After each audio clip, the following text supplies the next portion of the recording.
السلام عليكم ورحمة الله وبركاته. يوم جمعة وفاضلك ساعة اطلع على المية في شهر 4. جس النبض هتاخد شبابي من البلطي، هتاخد شباب ان شاء الله. يلا نشوف بقى الشباب اللي فوزي قاسم بيقول عليهم عاملين ازاي. بسم الله الرحمن الرحيم. استفتحنا يا جماعة حتة شباب اهيت. كان نفسي اجيبها لكم مباشر بس كانت الغمزة طولت اكتر من غمزة طولت يعني، فقلت فصورتها بعد ما طلعت. دي رقم 3 يا اخوان. الاولى كانت اصغر منها بشوية، واللي قبل دي كانت صغيرة، ودي اكبرهم. بس انا مش عارف اجيب مباشر لان الغمزات بتوعه كتير قوي يعني، بس هحاول برضه اجيب لكم حاجه مباشر. يلا تاني مع بعض، تاني مع بعض لغايه لما ربنا يكرم بسمكه حلوه كده على المباشر، وبعد كده نستمتع بصيد ونوريكم السمك. بس انا عايز اوريكم سمكه حلوه على المباشر.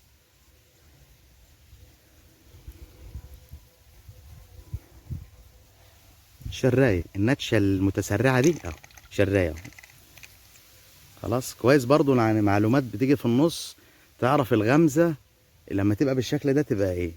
غالبا الغمزه العفويه دي بتبقى شرايه. وطبعا لكل قاعده شواذ ممكن تبقى كبيره، ولكن الاغلبيه اللي بيقابلنا اما تكون النكشه متسرعه كده بغشوميه بتبقى شرايه. يلا بينا، يلا بينا يا مسهل. مش على طول الشر يا جماعه في ادوار الغله، اول حاجه بتدخل على الدور الشر الصغير. بصوا بصوا، وترفع مفيش.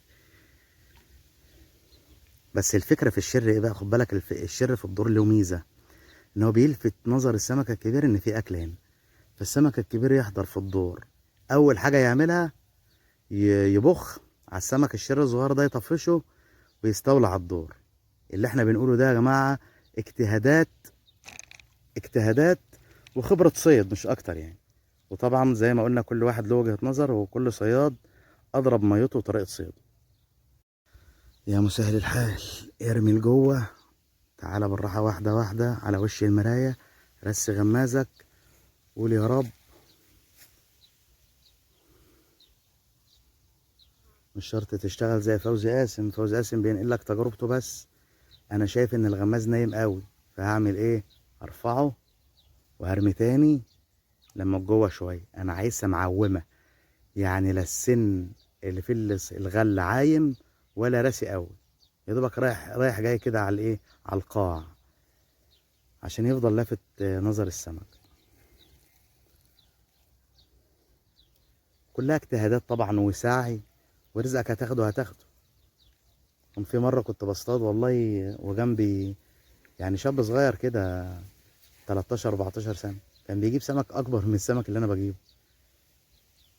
لكن انت بتشوف فيديو على اليوتيوب ولا على الفيسبوك، اللي بينزله بينقل لك تجربته بصرف النظر عن العناوين الشد، او اللي يبقى يعني القصد منها جلب مشاهدات وخلاص.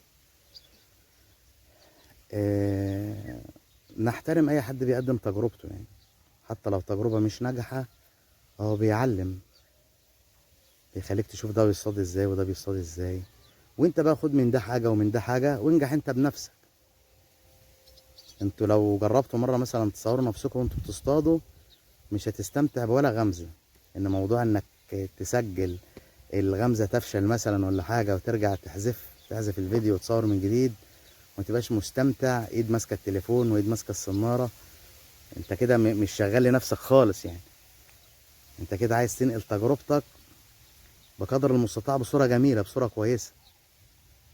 الموضوع مرهق يعني. في طبعا اللي بيتقبل وبيفهم ده من المشاهدين، وبيقول لك كلمة في التعليقات ممكن تحفزك ممكن تشجعك. ده بالنسبة لواحد يكون محتواه صيد زي ما كنا زمان يعني. انما انا انتوا عارفين ان انا بطلع تفاريحي كده من ساعة المحل، فقلت ادردش معاكم واحنا بنصطاد. الغمزة اللي فاتت دي كانت حلوة على فكرة يا جماعة، لو الكاميرا مش موضحة هي كانت تدريجيا كده وبتاكلها بأنافة. دي برضو غالبا زي ما بنقول بتكون سمكة نصح، ما بنقدرش نقول كبيرة ولا صغيرة، ولكن اللي بياكل بحرص ده احنا بنتبشر بيها خير يعني.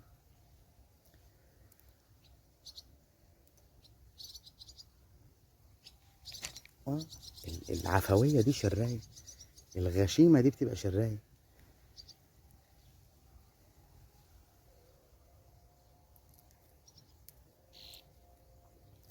اللي مش شايف الغماز ده يا جماعة، هو نصه اللي قدام مكفي في المية والنص التاني عايم، وده المقاس السليم. ان كان بقى ذرة غويط ولا مش غويط، ده المعيار. اللهم صل على النبي، الله اكبر. ده المعيار المتوسط فنيا يعني في صيد الغل. هنصلي على سيدنا النبي عشان ناخد صواب وانتوا تاخدوا صواب، ونرمي الرمية اللي بعد كده ونقول يا مسهل الحال. فكرة بقى انك ترمي لجوه وتسحب واحدة واحدة زي ما قلت لك. انتوا لو تلاحظوا طبعا، اللي بيشوف في الكاميرا غير اللي بيصطاد، اول ما نزلت الغماز غمز بيبقى فيه سمك مترقب، اللي طالما حضر في الدور يعني مترقب الحباية تترميله. فلذلك احنا بنشرسه. بص بص بص بص، الله اكبر. احنا بنشرسه بالحركة دي، ان احنا نرمي لجوه ونسحب لبره.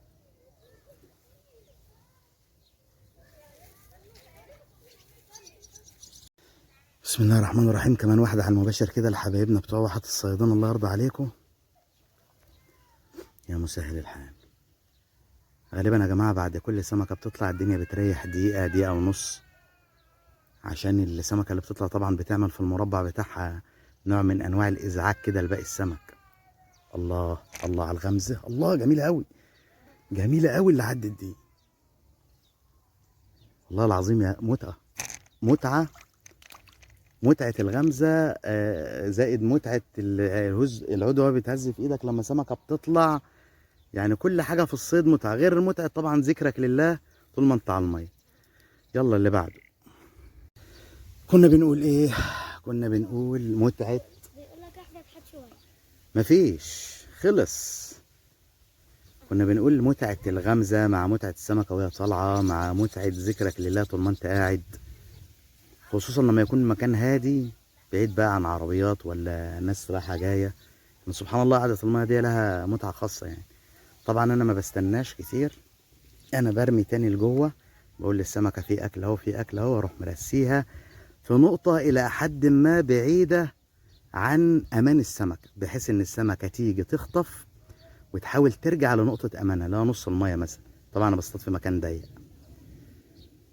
فاحنا بنحاول ما ندلعش السمكة، ما نحطش الحباية في مكان. الله على الغمزة، الله الله الله. التدريجية ديت بعشقها، الغمزة اللي هي الله. شايفين الجمال؟ تدريجية كده، سلم موسيقي.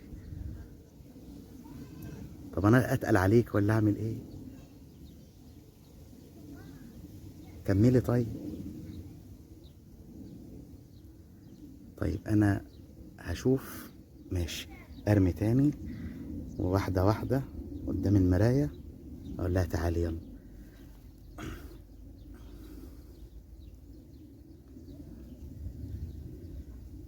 جت بالفعل، بالفعل رجعت لها تاني.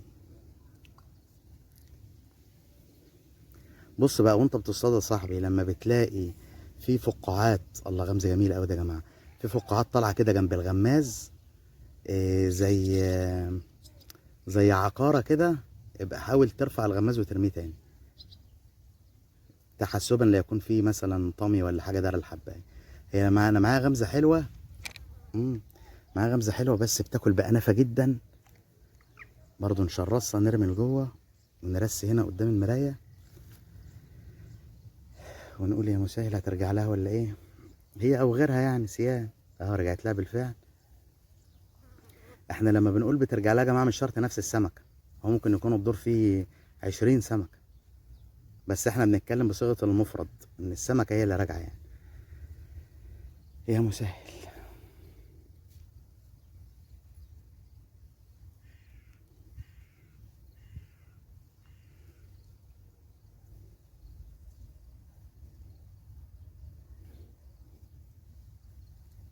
لا انا ما بستناش للاسف، معلش. وبالفعل السنين كانوا لافين على بعض. حصاد الغلة ده يا جماعة فيه ديفوهات كتير ممكن تحصل يعني. برضو خد بالك وانت بتصطاد، مش لازم تفضل مستني والصبر ولا. تطمن برضو، تكون متدارية شبكة، على الأقل تحرك الغماز من مكان لمكان، ولا 10 لو 10 سنتي حتى. يا مسهل. الله الله، شراية شراية بس سحبتها جميلة والله. طبعا الحاجات دي بترجع المية تاني يا جماعة. واستمرت يعني نفس الأحجام، أكبر شوية أصغر شوية، لغاية احنا دلوقتي تقريبا قبل المغرب بساعة إلا ربع أو بساعة كده يعني. فقبل ما نمشي حبيت أصور الجزء الخاص بملخص الطلعة. نفس الأحجام اللي حضرتك شفتوها، أكبر شوية أصغر شوية، بتتكلم في عشوة يعني، بتتكلم في عشوة يعني. الموضوع جه مجزي الحمد لله يعني. بس ففي يوم أجازة جميل كده، حاول تفصل عن المجتمع كله واطلع يا باشا وانبسط. خصوصا الأماكن الضيقة هتظبط معاك شوية في الغلة اليومين دول، لغاية لما الموسم يبدأ إن شاء الله صح بقى، بداية من آخر 5 أول 6 لغاية شهر 11 نص 12. وكل موسم وانتم طيبين. سلام عليكم.